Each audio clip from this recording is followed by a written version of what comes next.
Fala, turma! Tamo de volta. Quarto e último episódio dessa série Cisco Cybercast, podcast que a gente pensou e desenvolveu para vocês, parceiros Cisco, para a gente bater um papo e aprender um pouquinho mais sobre cybersecurity. Esse quarto episódio, continuamos aqui, Flávio Costa, meu parceiro, tamo junto. Muito obrigado. Nossos convidados especiais, Renato Moraes e Bruno Fagioli. Estou eu aqui em volta de 3 super TSAs da Cisco, Technical Solution Architects, para a gente bater um papo sobre Threat Intel e plataformas de segurança. Flavião, vamos lá? Bora 23 de fevereiro hoje, pós-carnaval, o bloco do Cybersecurity. Unidos, né? Unidos do Cybersecurity. Show de bola. Threat Intel. Como podemos definir algo tão intangível? Você que é um cara poético. Cara, como é que a gente pode definir Threat Intel? Não faço a menor ideia, por isso eu vou fazer essa pergunta já direcionando para os nossos especialistas aqui na frente. Quem quer puxar aí a conversa? O que é a primeira coisa que vem na cabeça quando o assunto é Threat Intel, Renatão? Vamos lá. Primeiro agradecer o convite, né? Essa mesa aqui já passaram algumas mentes brilhantes e a gente está aqui hoje. Se eu for definir de forma bem simples, eu vou colocar como visibilidade traduzida em defesa. Visibilidade, pensando aí, pode ser algo bem amplo, né? Se a gente fizer um paralelo com redes, né? Em redes você vai analisar atributos ali para entender a qualidade de um link. Tá bom, tá ruim, tá usável, não tá usável. Em segurança isso é algo muito mais amplo, né? Então, visibilidade no termo técnico seria telemetria, capacidade de você traduzir ou perceber eventos, registrar eventos. E aí, eventos de segurança, a gente tem uma gama ampla que vai desde segurança física até o mundo de software, né? O mundo de aplicações. Então, é ter visibilidade sobre isso e conseguir traduzir em artefato de defesa, que aí também pode ser uma série de coisas. Perfeito. E aí, Brunão, o que você considera sobre o tema Threat Intel? Bom, obrigado pela oportunidade, pessoal. Como o Renato disse, passaram algumas mentes brilhantes aqui, então, né, obrigado pela oportunidade. Sem pressão. Continuamos com as 2 mentes brilhantes ainda, né? Vocês desse lado da mesa, né? Bom, o Renato estava colocando alguns pontos legais. Threat Intel eu defino de 2 formas. A threat que é tática e a outra que é mais de conhecimento. A tática é aquela que vai na linha de você atuar contra o que o mundo tem de ameaça. Ela é uma que faz os reinforcements das coisas, que elas fazem as proteções. E a de conhecimento, que é a de publicação, é mais a longo prazo, né? Você trata mais na linha da informação, você trata na linha do conhecimento, na divulgação de informação ou em sites ou de outras formas. Então, existem 2 formas, e aí, né, as melhores que se encaixarem nas 2 formas, eu entendo que seria, né, a melhor Threat Intel que a gente pode confiar hoje em dia, né? Perfeito, show de bola. Não consigo me proteger contra aquilo que eu não conheço. Né? Eu não posso ver, né? Se eu não consigo Máximo ver, de segurança. sem visibilidade, sem controle, sem segurança, né? Tudo uma questão de harmonia ali. Acho que adicionando ao que eles dois falaram, a gente tem... Eu acho que eu posso colocar, 3 níveis de conhecimento de inteligência, né? A gente pode colocar o nível operacional, o nível estratégico e o nível técnico, digamos assim, né? Acho que essa divisão é interessante porque a gente consegue colocar ali algumas funções também. Porque quem são as pessoas, os profissionais que vão consumir essas informações, né? Acho que muito quando a gente fala Threat Intel, acho que uma das primeiras coisas que vem na cabeça são os IOCs, né? Os indicadores de comprometimento, que são observáveis, tudo que a gente consegue visualizar em uma rede, né? Então, como o Renatão falou, a gente está falando ali de puramente redes, né? A gente vai observar a telemetria, né? As comunicações que estão acontecendo ali entre os equipamentos. E através dessa telemetria, a gente vai estabelecer uma linha de base do que é considerado normal para aquele ambiente, porque uma vez que a gente tem o normal, a gente sabe qual que é o anormal, né? Digamos assim, a gente consegue verificar qualquer mudança ali daquela linha de base. Esse tipo de IOC, ele vai ser consumível por uma equipe de analistas, né? Por um SOC. O analista, para ele poder identificar se tem algum desvio nessa comunicação, por exemplo, para o SOC, para ele identificar se tem algum ataque acontecendo. Né? Então, são níveis diferentes, tanto de IOCs, né, quanto de como cada setor de uma organização enxerga essas informações. Então, acho que mais ou menos por aí a gente vai conseguindo desmistificar alguns conceitos e entender que algumas informações às vezes têm um valor maior do que outras, né? Porque vamos colocar que você, Fábio, é o CEO de uma organização. Se eu te der uma lista ali de endereços de IP, de domínios, né, entregar para você e falar, isso aqui é Threat Intel. Não significa nada, não significa nada, não vai fazer nada com isso, né?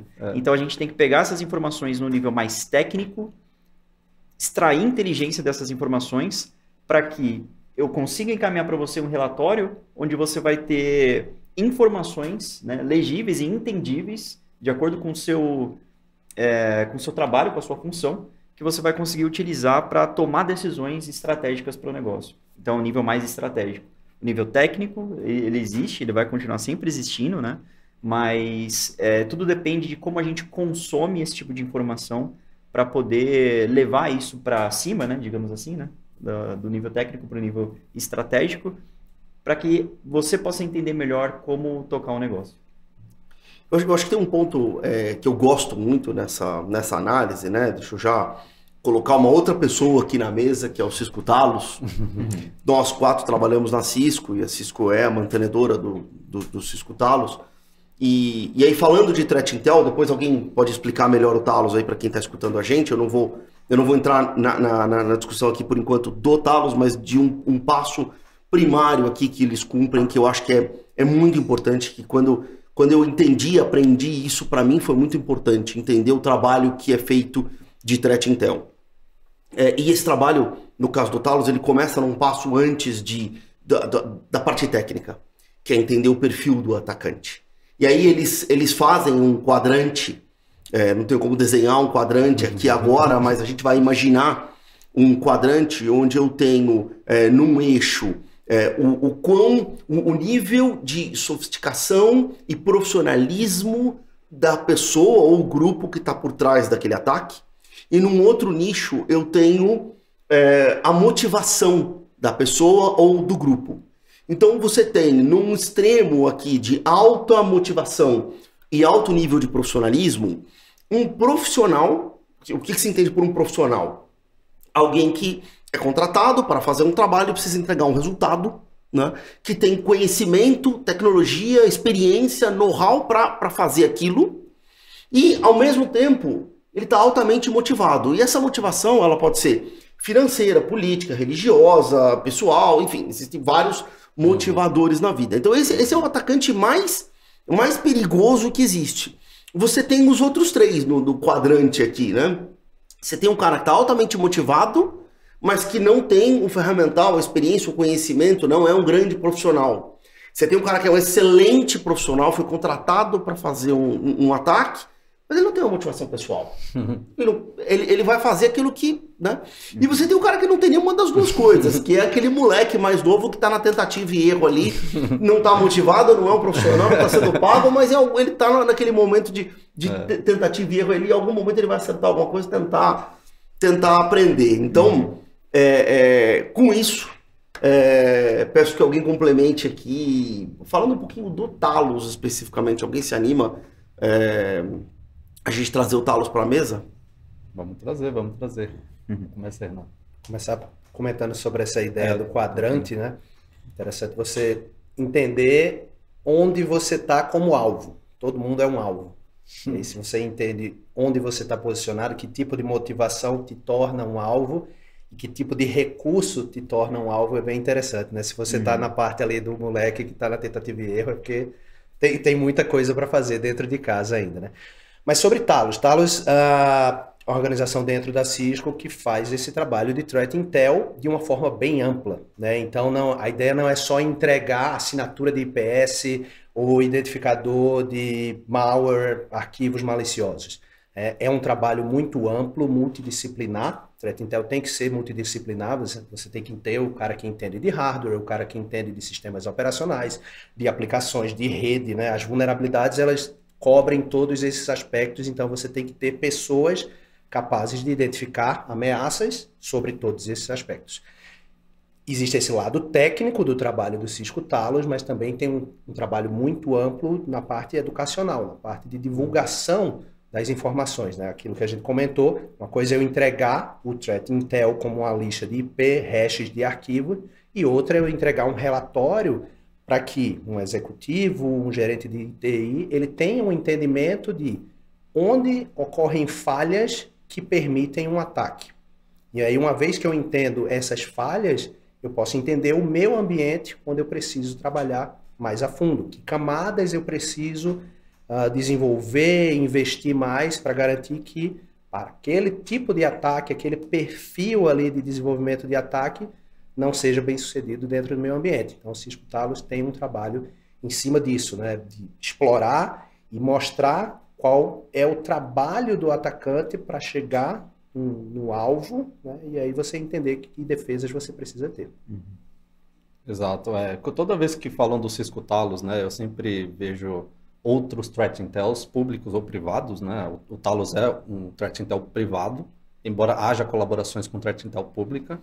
A gente tem a nossa telemetria, né? A nossa gama de produtos, a nossa gama de tecnologias faz com que a nossa telemetria seja rica, mas a gente também consome, né, e fornece informações, insumos para outros Threat Intels públicos. Mas toda vez que alguém me pergunta, tá, Cisco Talos, me dá um exemplo. Cara, vai para o g1.com.br. Lá tá lá. Você não vê a notícia do nosso amigo A ou do nosso amigo B, do Threat Intel X ou YZ, divulgada no G1. Mas se você for para o G1 e procurar o Talos, está divulgado lá em 2021, Astaroth. A G1 falou lá que a Cisco Talos fez o descobrimento, documentou um PDF extremamente, né, que a gente estava falando da parte técnica, que é extremamente difícil, né, técnico, né, não é para qualquer pessoa entender ou digerir aquele conteúdo. Mas, para quem não quiser aquela leitura extremamente técnica, vai para a leitura, né, de entendimento gerencial, acionável, né, para o gerente, que é, olha, você tem que fazer isso de uma forma muito ampla, no produto A ou B, se é Cisco ou não, você só tem que acionar esse tipo de inteligência e você está protegido contra isso, né? Então, você tem... E isso é o Talos. Quando eu falo do Talos para os clientes, né? Ah, meu também tem, o fulano também tem, tá, mas o que você já ouviu falar? Você sabe que alguém fala que existe, mas você já tem alguma prova que existe? Nossa, se você digitar no Google ou em qualquer matéria aí, isso no Brasil, mas se a gente for para fora, a gente vai encontrar muito mais referência do Talos. Então, lá, tá publicado, a Cisco descobriu, a Cisco publicou, a Cisco está na frente, a Cisco está investigando no leste europeu, a ABC acontecendo algum incidente. Então, a gente está sempre à frente disso. E aí onde que eu acho que a gente entra, é isso que eu Cisco Talos para mim, essa entidade, como o Renato falou, né, eu só estou complementando, com muito mais pessoas, pessoas dedicadas, automotivadas a descobrir coisas e a proteger os nossos clientes ou a comunidade de segurança como um todo. Perfeito. Mas um ponto importante é que essa é uma situação onde tamanho é documento. Eu comecei definindo que a gente tem a questão de visibilidade, né? Threat Intel depende de visibilidade. E o Talos se beneficia da visibilidade que a Cisco consegue ter, o alcance que a Cisco tem com as suas soluções. A Cisco está dentro de provedor de internet, a Cisco está dentro das maiores organizações do planeta. E isso dá uma visibilidade para que a gente tenha uma telemetria de qualidade. Telemetria não é só puxar dados e mostrar volume.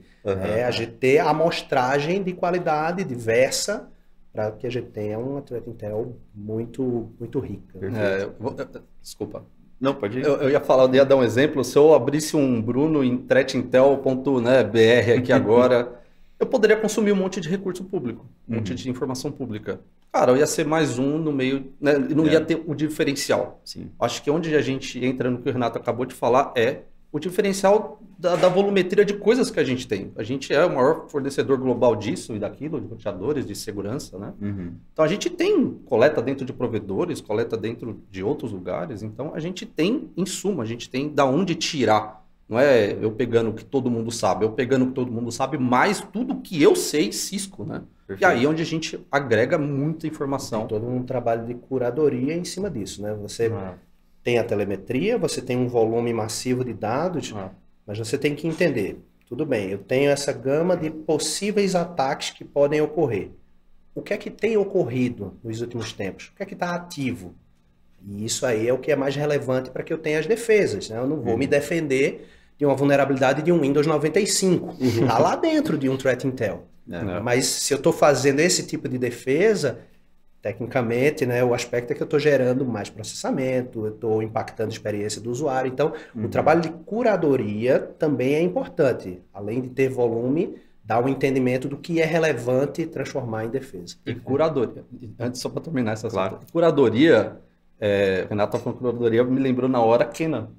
A inteligência que o Kena traz para a mesa de pegar a massa e de chegar no 1% que importa, que realmente é, né? Eu não vou fazer o Windows 95. Vou fazer o 1%. Calcular risco, né? Calcular risco. E colocar isso, e agora está unindo com o Talos. Quer dizer, o Talos já era muito bom, pegou a informação do Kena, né? Dessa informação de base que o Kena tinha, né? Que é o API nosso, que é a nossa Threat Intel do Kena, o TI. Cara, e juntou os dois, está tendo, né? Acrescentando muito mais ao que o Talos já provia quando a gente tinha. Então, isso, cara, faz com que a gente seja mais ainda preciso no que importa, né? No todo. O todo é muito grande, não dá para curar o todo. Isso é um exemplo muito bacana, porque a gente pega dados, não só da Talos, mas também de outras fontes de inteligência. Eu acho que eu vi, inclusive, uma pesquisa, eu posso colocar o link na descrição aqui do nosso vídeo, mas, se eu não me engano, acho que era da NSA, falando que boa parte das ameaças que existem atualmente, elas não exploram vulnerabilidades que são as ditas mais críticas, de acordo com o CVSS, né?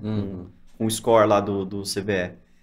Na maioria das vezes é um encadeamento de vulnerabilidades média, né? Com severidade baixa.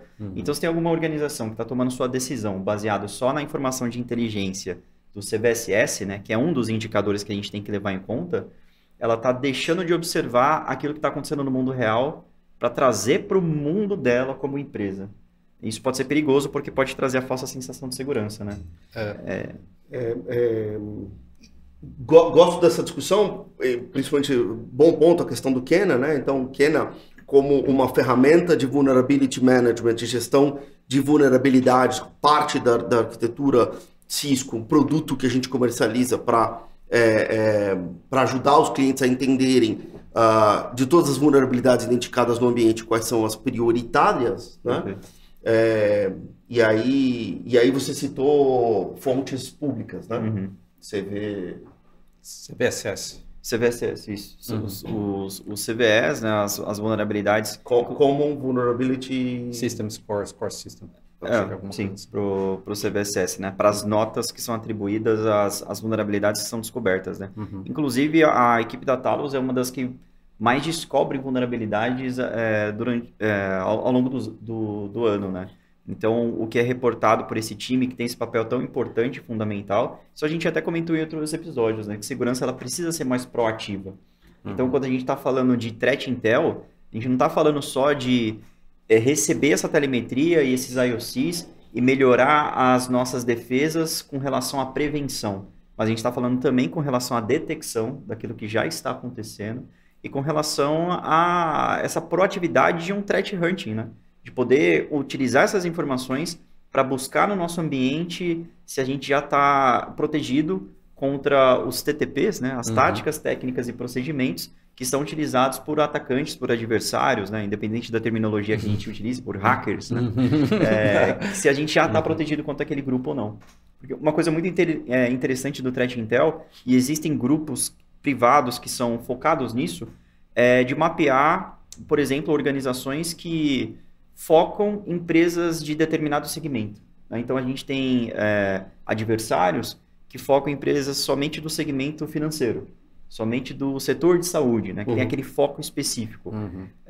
Então, quando você é uma empresa desse segmento, você obviamente vai estar muito mais interessado em conhecer quem são esses adversários, né? E quando você conhece, você nega para esse ator malicioso uma vantagem que ele supostamente tem, que é do conhecimento. Se você já obtém esse mesmo conhecimento que ele tem, e isso é uma coisa que eu sempre costumo dizer, né? Não existe nenhuma diferença entre o conhecimento que nós aqui, como hackers éticos, né? Vamos colocar assim, que a gente possui, do cara que não é ético. A única linha que diferencia ali é o chapéu, né, literalmente, que ele está utilizando, né, se é de um white hat ou de um black hat, e de qual lado da ética que ele está atuando. Né? Então, qual a motivação que ele tem, né? Exato, a motivação. E isso entra justamente naquele quadrante que você comentou no início. Eu acho que tem uma parte interessante da discussão de Threat Intel, e você tem uma vertente privada, como o Talos, que a gente colocou aqui, e você tem uma vertente pública, como vocês citaram, né? E elas me parecem ser muito bem complementares, né? A gente sabe que existe até num determinado grau, num determinado nível, troca de informações entre Threat Intels de organizações privadas, a pública, óbvio, não precisa nem falar, né? A informação é pública, então acho que uma outra discussão que, na minha opinião, não faz sentido, que eu vejo algumas pessoas discutindo, é o que é melhor, né? Se é o Threat Intel privado, ou o Threat Intel open source, ou o Threat Intel público. E, na minha opinião, o melhor é aí, o que o Renato falou, tamanho é documento, quanto mais inteligência, melhor será a sua capacidade de... Agora, tem algumas empresas, aí eu estou falando naturalmente de empresas de maior porte, que tentam ter um Threat Intel micro aqui, né? Que é uma coisa, é um especialista, alguém de investigação, alguém focado naquele ambiente e tal. Queria escutar a opinião de vocês, como é que vocês veem o valor disso no dia a dia para alguém que investe. Eu atendi um cliente há muitos anos atrás que tinha uma pessoa de investigação e tal, era uma empresa, na verdade, era uma empresa alemã, uma filial no país, aqui no Brasil tinha uma pessoa de Threat Intel, e era muito interessante esse trabalho dele, porque ele conseguia somar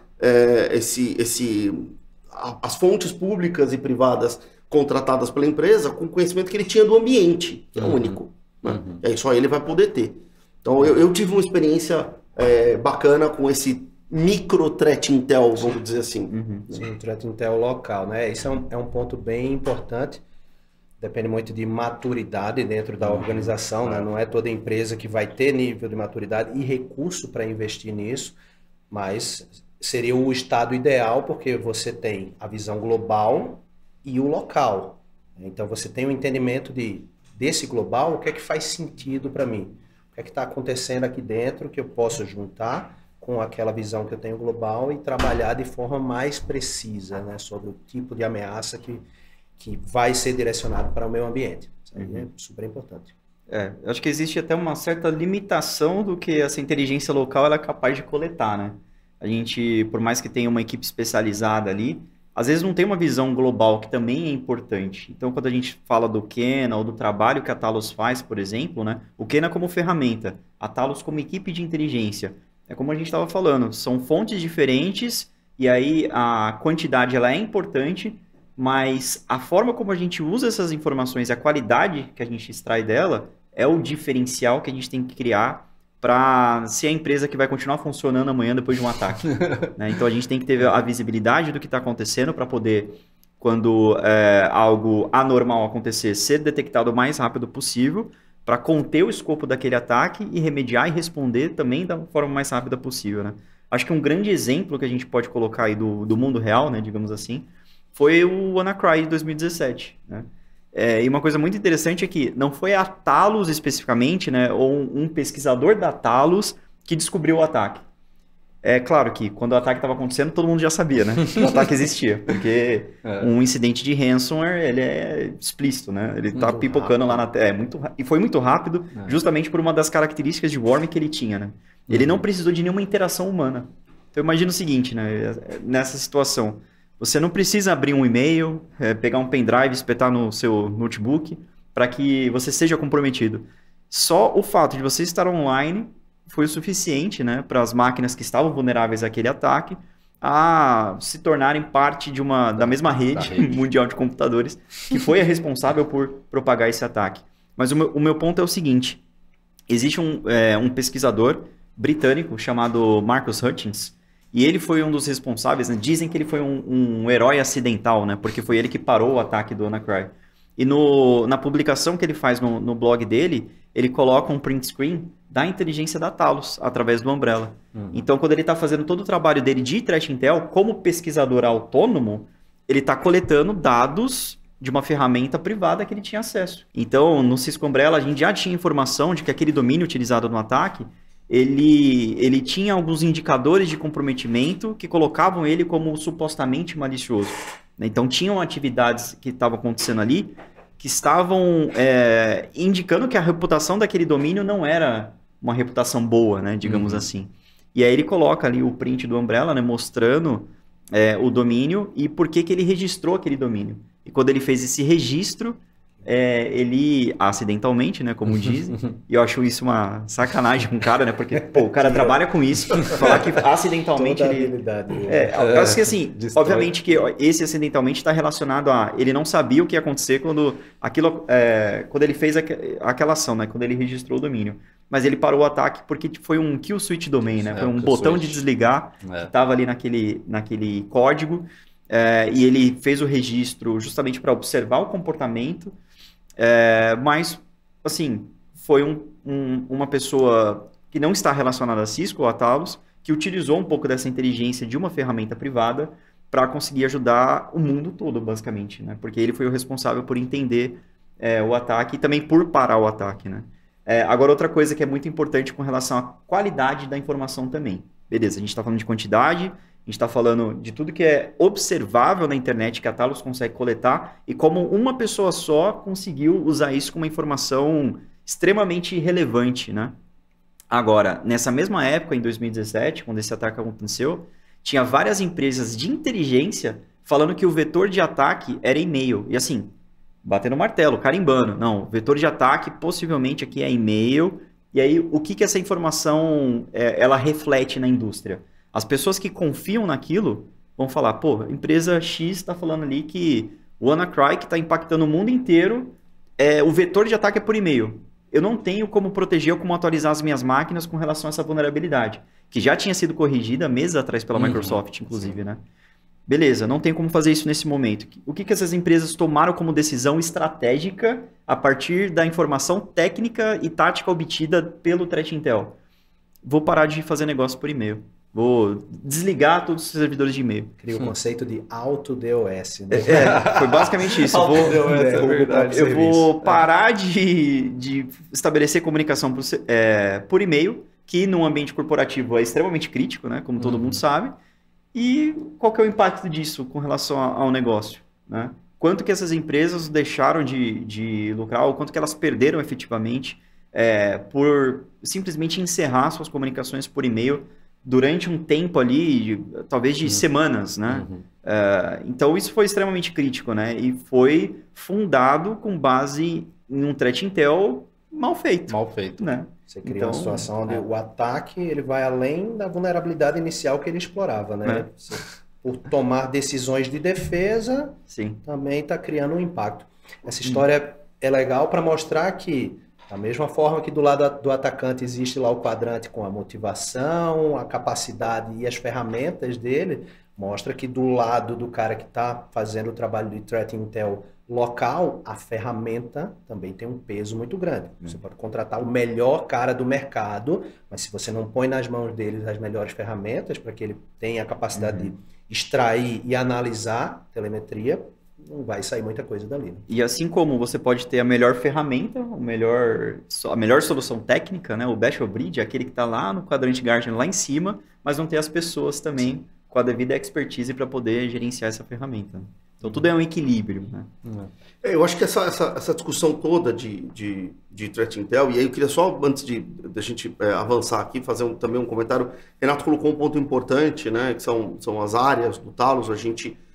acabou não falando aqui, você falou da questão de educação, a gente falou muito de Threat Intel, tem uma questão também importante de resposta a incidente, e aí entra o lado de você ter pessoas ao seu lado para te suportar num determinado incidente, que tem experiência de outros incidentes, que tem uma visibilidade global, que tem ferramental para te ajudar. Então, o famoso telefone do Batman, né, o telefone vermelho do Batman, tem o seu valor. Mas eu acho que para a nossa discussão aqui, eu queria avançar numa questão natural aqui na nossa discussão, best of breed versus plataforma.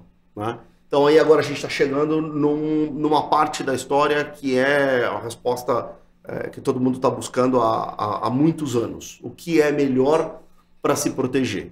Você escolher uma estratégia de proteção best of breed, e aí por best of breed se entende você buscar em cada nicho, em cada área específica que você tem que olhar para cybersecurity, a melhor solução possível para você naquela área, versus você olhar para um fornecedor que eventualmente tenha uma plataforma com essas diversas ferramentas para te oferecer. Então, queria colocar aqui na mesa, acho que a gente podia fazer o seguinte, primeiro discutir um pouquinho de best of breed, depois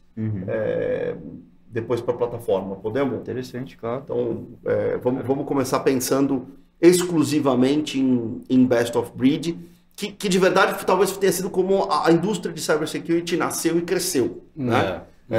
Cada um olhando o seu nicho, o seu espaço ali e buscando desenvolver a melhor solução possível, né? Isso, o antivírus, o firewall, são todas soluções específicas para áreas específicas, e aí você tem fornecedores. Então, o que se espera, eventualmente, de uma solução best of breed é que ela seja a melhor solução possível, porque ela tem foco. Então, um fabricante, um fornecedor, alguém que tem foco naquela endpoint, solução em cloud, solução para camada de rede, firewall, borda, seja lá o que for, ele é focado naquilo, então se espera que ele tenha uma melhor resposta, a melhor solução possível naquele nicho, né? E aí você eventualmente tem algumas vantagens em ter o foco, né? Não sei, como é que vocês veem best of breed hoje em dia? Faz sentido, mas eu acho que faz muito mais sentido na teoria do que na prática. Porque assim, beleza, vamos colocar aí qualquer fornecedor de nicho, ele vai ter de anti-malware, por exemplo, né? Antivírus, anti-malware, Next Generation Antivírus, EDR, EPP, XDR, né? CN 5.0, enfim, o que vocês quiserem definir aí.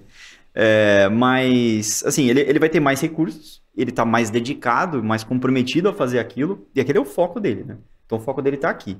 Vou fazer o meu EDR ser o melhor produto do mercado. Perfeito. A gente sabe que, pontualmente falando, as soluções, obviamente que elas têm que ter uma qualidade naquele seu devido segmento de atuação. Mas quando um ataque acontece, a gente espera que todas as equipes se reúnam, né, como uma mesa aqui como a gente está, e fala, e aí galera do endpoint, o que aconteceu? Galera do firewall, o que vocês viram? Então, efetivamente, quando um ataque acontece, a gente não vai ter só a visão do endpoint, a gente tem que ter a visão do todo, a gente tem que ter uma visão mais macro. Então, eu sou um pouco crítico com relação a essa visão do best of breed, porque na minha opinião, particularmente falando, né, eu acredito que não existem soluções ruins no mercado. Acho que se uma empresa está aí posicionando o seu produto, sua solução, e se mantendo competitiva no mercado, que é extremamente competitivo, né, inclusive, ao longo dos anos, significa que ela está fazendo algo bom, né? Só que a diferença é como que essa particular solução ela se integra com outros fabricantes, né? Então, até que ponto esse EDR, por exemplo, ele está aberto e ele tem APIs para poder se comunicar com outras aplicações, porque, como eu falei, na hora de um incidente cibernético, a gente precisa juntar essas informações. A gente não vai pegar os IOCs, né, a telemetria, só do endpoint. A gente precisa de outros locais da rede também. Então, eu acho que é um equilíbrio, né? Não é somente o best of breed. A gente tem que buscar isso, tem que procurar uma boa solução? Sim. Mas tão importante quanto é como essa solução trabalha com o que você já possui. Porque não adianta nada, eu não sei, vocês que têm filhos aí podem me ajudar nessa. Mas além do Lego, que tem aqueles... que tem o quebra-cabeça e os produtos que se encaixam. Bom, eu vou colocar ali qualquer outro fornecedor, porque eu não sei outro além desse. Mas se a gente for numa loja X e comprar qualquer outra coisa que não é desse mesmo fabricante, muito provavelmente vão ter peças ali que não se encaixam, né? Então, meu ponto não adianta nada eu ter uma infraestrutura composta por N fornecedores e eu não pensar em como essa solução que eu estou investindo, como ela vai funcionar com o que eu já possuo, entendeu? Então, a decisão de compra, uma delas, né, de todas as variáveis que existem, ela tem que ser justamente essa. Como essa solução vai se encaixar com o que eu já possuo? Como que ela vai trabalhar com as outras ferramentas e resolver os desafios que eu tenho com relação à visibilidade, detecção e resposta, né? No fim do dia, acho que essa é, pelo menos no nível mais estratégico da conversa, uma das principais decisões que uma empresa tem que ter. A ideia do best of breed, muitas vezes, é uma visão técnica, né? É. Você olhar para a solução estritamente de forma técnica e decidir por ela. E muitas vezes essa decisão ela funciona como uma defesa prévia. Você entender que lá na frente, se falhar, se houver uma falha, você foi impactado, você vai ter a desculpa de dizer: eu escolhi o melhor. Se ele falhou, todos os outros falhariam. O que pode não ser verdade. Então, quando você vai analisar um produto, uma solução, existe o aspecto de analisar o fornecedor como um todo, não só aquele produto. Você tem que entender como é o suporte desse fornecedor, como está a saúde financeira desse fornecedor, né? Olhar para o futuro e entender, essa solução vai me atender por quanto tempo? E tem o aspecto de você se avaliar também, né? Colocar na balança, entender o seu ambiente, as complexidades que você tem e fazer análise de custo-benefício muito bem feita, porque tem custos ali que vão ficar escondidos, só vão aparecer na hora que você estiver usando o produto, você tiver um problema com o produto, né? Adoção, treinamento de equipe, você integrar com aquilo que você já tem. Então, não necessariamente best of breed é o melhor para você. Quando não é ou um olhar somente técnico, muitas vezes também é Maria vai com as outras, né? Aquela ideia de todo mundo está dizendo que é bom, então eu vou nele também. Será que é bom para você? É aquela história do avião. Todo mundo já deve ter visto aquele avião com várias bandeirinhas. A concha do retalho, né? Cara, você vai colocar o melhor, né? Daquele pedacinho do avião é a melhor coisa. Agora, ele voa, né? O quão bem que ele voa, né? Talvez fosse de uma mesma empresa feita de forma certa, voaria muito melhor, né? Ou funcionaria de forma mais eficiente. Eu queria te fazer uma pergunta em cima disso que você acabou de falar. Todos nós trabalhamos com cybersecurity aqui há muitos anos e a nossa vida foi falar de prevenção. De um tempo para cá, a indústria tem deixado de falar exclusivamente de prevenção e tem falado de assuma que você vai ser atacado. E pense que você vai ser atacado e o que isso significa e como viver a questão da contenção, detecção, contenção, remediação, etc. Se você tivesse certeza que você será atacado, se estivesse tomando uma decisão hoje da sua estratégia de construir a sua proteção, best of breed ou plataforma? No contexto de, sim, eu sei que daqui a um ano eu vou ser atacado. Se eu for atacado, se eu fosse, né, se fosse algo certo, né, eu vou ser atacado, que é certo, a gente só não sabe o quando, mas que vai eventualmente acontecer.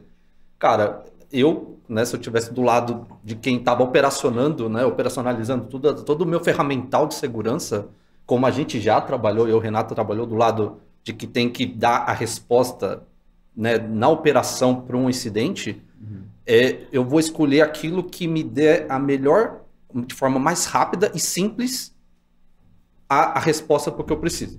Se estou vulnerável ou não, eu quero saber isso. Eu ouvi a notícia na emissora A de TV aberta, na emissora B de TV fechada, ou li no blog XYZ do Brasil. Eu li aquilo, cara, eu quero ter uma resposta rápida. Eu sou alvo disso ou não? Eu quero ter alguma coisa muito rápida. Eu tenho 30 produtos aqui. Cara, como que eu tiro a resposta mais rápida dos meus 30 produtos para responder essa pergunta? Mas é uma pergunta simples. Mas ela não é uma pergunta fácil se eu tiver 30 produtos para fazer esse tipo de resposta. Eu entrar em todos eles, pedir ou eu entrar, se eu estiver do lado operacionalizando isso, ou eu pedir para 30 pessoas fazerem isso, ou que seja um time de 2 que tenham que fazer entrar em 30 produtos. Então, eu escolheria algo que me desse uma resposta rápida e eficiente. E aí, a gente vai no nível da plataforma. Porque se eu tiver que operacionalizar 30 produtos, cara, isso vai me levar tempo, não vai ser eficiente, não vai ser rápido, e eu vou ter que entender as 30 plataformas de forma diferente, individualmente, logar em todas elas. Então, pensando no lado operacional, isso demanda mais tempo e não é tão eficaz. Então, se eu tivesse desse lado, eu preferia algo que eu entro num lugar e faço uma pergunta. Se eu fosse um Google, sou alvo disso? Sim ou não? E a resposta tem um negócio aqui piscando, dizendo que eu sou alvo disso ou não. É só isso que eu preciso saber. Porque isso me dá resposta para passar para frente e me dá ferramental para mim trabalhar alguma medida de prevenção, de detecção. Perfeito. Então, eu ficaria nesse lado, né? Opinião pessoal. Então, aí passa a bola para você. Essa é a linha de pensamento, né? O best of breed talvez só faça sentido se você só precisa ter poucos produtos ou você tem recursos para desenvolver tudo o que é necessário para fazer essa turma trabalhar junto. Recurso e maturidade, né? Então, eu vou assumir, vou comprar tudo do melhor e vou fazer com que eles trabalhem em conjunto. Vai levar tempo, você vai ter custo, você vai terminar tendo que desenvolver sua própria plataforma. Então, pensar em arquitetura, pensar em integração é antecipar complexidades que vão surgir no momento de fazer a coisa funcionar, fazer a coisa acontecer. Eu acho que não dá muito para separar as duas conversas, né? Porque ao mesmo tempo que a gente está querendo investir, eu acho que todo mundo quer investir na melhor solução, a gente tem que também pensar como essa solução se encaixa com o que a gente já tem. Senão a gente vai para a analogia do avião, né? Aquele avião feito de 50 outros aviões, né? Por que 50? Porque foi o número identificado ali, né? Uma média de indústria de quantas soluções diferentes uma empresa tem. Né? Então a gente precisa também se preocupar com o piloto, né? Obviamente. Né? Quem é que está gerenciando esses produtos? Será que ele tem os processos bem definidos do que fazer, de como pousar esse avião? Né? Porque ele vai ter que analisar vários pontos diferentes, vários segmentos, que são de múltiplos fornecedores, não é só da Boeing, por exemplo. Né? Então, e aí eu posso estar falando a maior besteira porque eu já estou fugindo da minha área de expertise. Mas eu não sei, talvez um cara que pilote um Boeing 777, talvez ele não pilote outro tipo de avião, né? Ele seja específico para aquela determinada tecnologia, enfim, modelo, marca, sei lá, né? Eu acho que vale o mesmo para a área de tecnologia, né? Inclusive, a gente tem uma escassez de mão de obra muito grande. Né? Então, até um tempo atrás, isso já faz muito tempo, faz alguns anos, né? Eu lembro que eu li sobre uma taxa de desemprego negativa. Como que é isso? Né? O que significa? Mas estavam querendo dizer mais ou menos o seguinte, que além de não ter pessoas suficientes para trabalhar na área, as empresas estavam contratando pessoas que não tinham a devida capacitação. E aí, quando você pega uma pessoa que não tem essa expertise para pilotar um avião, cara, o que vai acontecer? A gente vai ter um desastre aí. Eu acho que talvez isso explique um pouco o fato de que hoje é sabido que a maior parte das brechas acontecem, dos ataques acontecem, por má configuração de excelentes soluções de segurança que foram adquiridas, mas que não sofreram um processo de adoção correto, um processo de revalidação, um processo de melhoria contínua, um processo de adoção. Então, você tem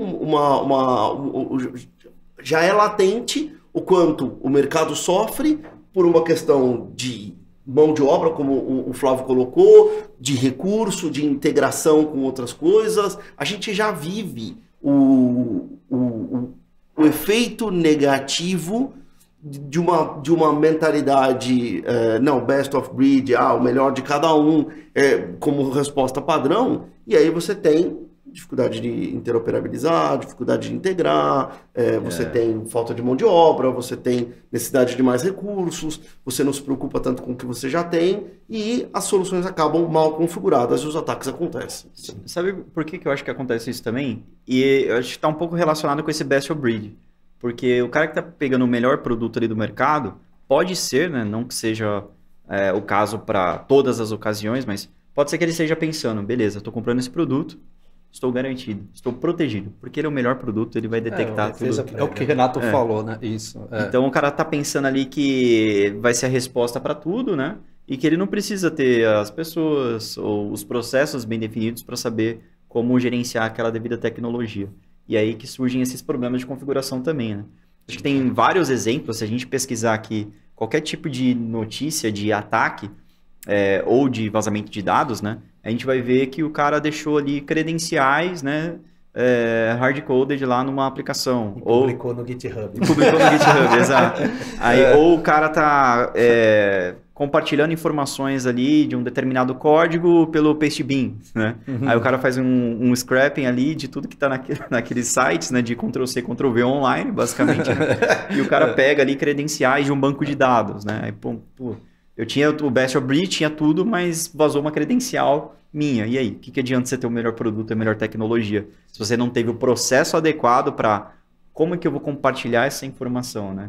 Então, de novo, é muito, acho que polêmica a decisão, o assunto também, mas não é uma coisa só, né? Em segurança, eu acho que sempre que alguém for lá e definir não é isso, eu vou falar, putz, será que É só isso ou é tudo isso, né? É muito não pode tem ser como muito ser. simplório, né? Não tem como acaba ser. nunca. Essa questão da capacitação, que reflete, né, a complexidade de ter várias soluções ali, ela também me traz a ideia de que você tem que enxergar o fornecedor como um parceiro. Você tem que ter a certeza de que você vai contar com aquele fornecedor na hora da crise, né, para complementar aqueles gaps que você tem. A sua equipe dificilmente você vai ter uma equipe completa em termos de conhecimento e habilidades necessárias para responder a um ataque, por exemplo. Então, aquele seu fornecedor, ele tem que estar presente na hora dessa necessidade. Não é só te entrega o produto, segurança plug and play não existe, né? Então, o cara vai ter que te apoiar. E aí volta a ideia do Threat Intel, né? Você comentou falha de configuração, né? Também na parte de resposta a incidente. Lá no Talos, que é que a gente tem? Serviço de resposta a incidente. Então, trazer uma equipe madura para complementar o que a gente tem dentro de casa, né, de habilidade para entender onde ocorreram falhas. Foi além da parte técnica, além de software, né, falhas de processos, falhas de pessoas, falhas de configuração. E aí ter essa equipe multidisciplinar ali para te apoiar é super importante. Tudo se soma, né? Arquitetura, fornecedor, equipe de apoio, pessoas, então é tudo complementar. Então, só para deixar claro, Brunão, antes de passar a palavra para você, quando a gente fala de Talos, então é importante, né, destacar isso, que não é só a inteligência privada que a gente tem que alimentam as nossas soluções e aí toda a nossa arquitetura de produtos, né? Também tem serviços que podem ser adquiridos para contar com essa expertise de pessoas que a Talos tem para ajudar numa resposta a incidente, né, que é o famoso telefone do Batman, como você bem comentou, mas também tem vários outros tipos de serviços que são fornecidos, né? Os tabletop exercises, serviço de alinhamento de processos, né, de revisão, os playbooks, o threat hunting. Isso está disponível não só no formato MDR, né, de Managed Detection and Response, por exemplo, através do nosso EDR, do Secure Endpoint, mas também através de serviços, digamos assim, autônomos. Não necessariamente você tem as ferramentas Exato. utilizadas pelo Talos, utilizadas pela Cisco, Exato. ferramentas Cisco. Né? Eu acho que um dos maiores diferenciais da Talos é falar o seguinte, eu trabalho com o que você possui. Eu não vou posicionar meu produto. Você não precisa ter necessariamente soluções da Cisco para que a Talos vá até a sua organização e te ajude numa resposta a incidente. Ela vai trabalhar com o que você tem. Claro que se o que você tem for insuficiente, né, para aquele trabalho ser executado, ela vai fazer recomendações, vai colocar os produtos que ela conhece, obviamente, para extrair as informações que ela precisa. Depois disso, você precisa comprar esse produto A, B ou C da Cisco? Não necessariamente. Mas eu acho que as pessoas vendo o valor da utilização daquele produto no seu próprio ambiente, né? Tá entendendo o que faltou e o que você precisa. Exatamente. Daí para frente você decide o que fazer. Perfeito. Pode não fazer nada. É uma escolha. É uma escolha consciente. E aí aquele produto vai ser o best of breed? Talvez sim, talvez não, né? Mas foi o produto que pontualmente resolveu o problema. Isso. Não, eu tava pegando o gancho seu, que pegou o gancho de Renata. que era, já acabou, vou voltar um pouquinho no assunto do best breed que a gente está falando, que aí você falou, Renato falou de pessoas capacitadas nos clientes, né? E a gente tem clientes que não... O geral é não ter tantas pessoas do lado da operação, sempre a gente vê uma equipe extremamente reduzida. Às vezes tem um ou dois extremamente capacitados, mas falta braço, né? Eles não conseguem, mesmo que eles estejam extremamente capacitados, dar conta às vezes. E você falou que é um tópico complexo, né? Essa discussão é sempre uma discussão um pouco, né, quente, porque...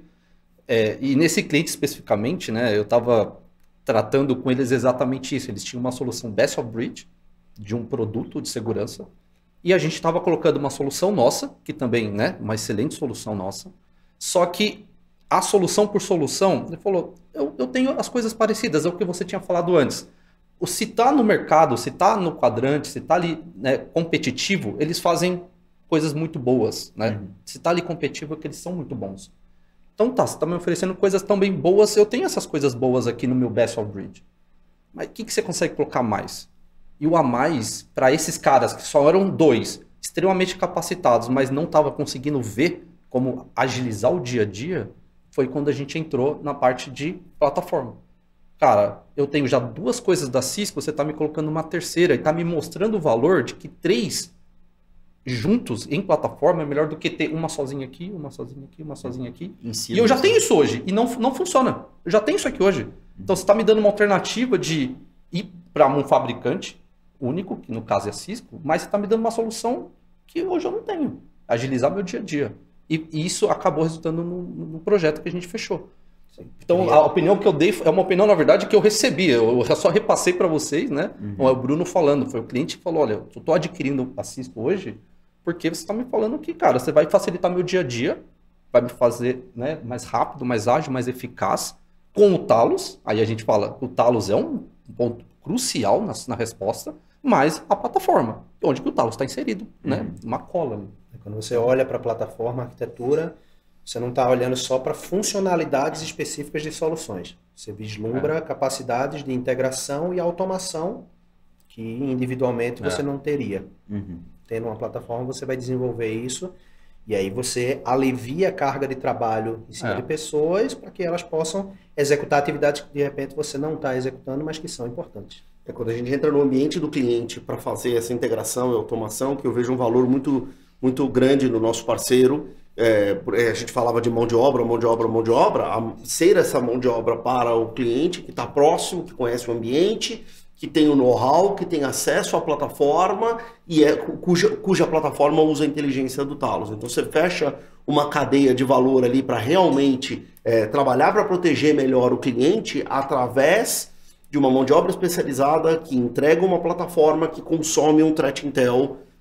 Então você consegue entregar o resultado que é a prevenção ali. Muito embora a gente hoje fale muito em que a gente precisa estar preparado para um ataque, né? Então, mas eu acho que é importante esses três pilares: o threat intel, a plataforma e quem é a sua mão de obra de confiança ali na ponta do seu lado. Eu vou pegar outro gancho também que Renato já tinha acabado de falar, que era você ter um fornecedor de confiança. Isso parece simples, né? Ter um fornecedor de confiança, fornecedor que não só venda e depois você plug and play vai lá e né, você tem que fazer sozinho. Eu já trabalhei em concorrente, né, ou em outros fabricantes e essa história de ter alguém pós, né, ou de adoção ou uma equipe grande, como o Talos em si, isso parece simples, mas é importante, porque na hora de vender tem umas 40 pessoas envolvidas, né? Mas na hora do pós-venda, o pessoal fala, não, tem time técnico, tem time de TAC, 2 caras na Índia, mais um nos Estados Unidos para fazer isso, e o threat intel dos caras é 2 caras em algum lugar que ninguém sabe onde está. É isso, esse é o time todo que vai fazer o threat intel. Tem. Eles não estão falando nada errado. Tá lá. Vai dar conta? Vai te trazer o zero day que está acontecendo? Cara, é o que eles vão conseguir fazer ali, né? Porque tem um fator humano no threat intel, não é só... A Talos tem 300, sabe Deus quantas pessoas mais, mas tem uma parte de filtro. A gente recebe quantas milhares de telemetrias de todos os produtos, muita coisa, tamanho do documento.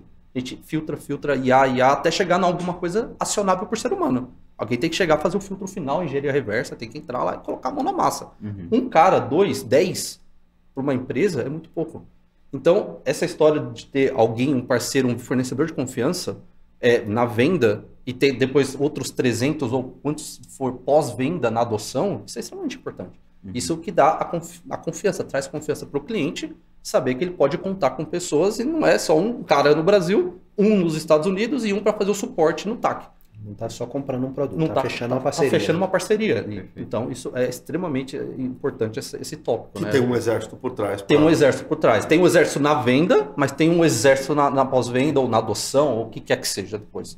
E no time de threat intel, que é o nosso assunto de hoje, né? Que tem um outro batalhão de gente. A Talos tem gente testando os nossos produtos todo dia, tentando descobrir se a gente está vulnerável com os nossos produtos. Eu conheci um cara da Bélgica, coincidentemente, agora, semana retrasada, que o cara falou, eu trabalho no Talos testando produtos só da Cisco. Eu e meu time tenta quebrar os produtos da Cisco todo dia.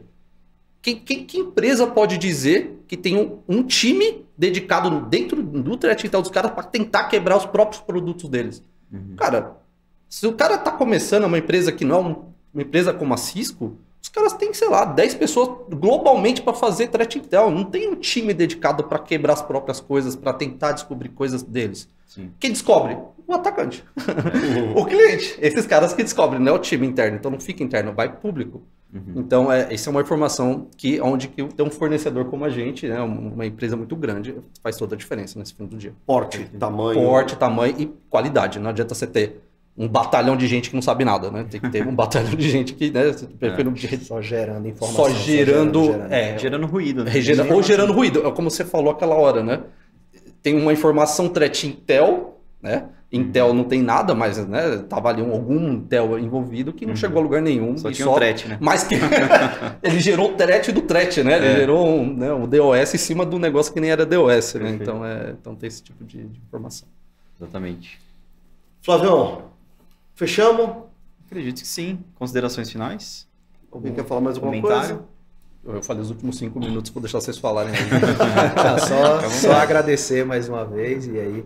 Sempre que precisar discutir outros temas, a gente está aqui para isso. Nós é que agradecemos. Bruno, Renato. Flavião, agradeço a oportunidade. Fechamos. Obrigado, galera. Turma, com isso fechamos o 4º episódio dessa série de discussão de cybersecurity para vocês, nossos parceiros, integradores.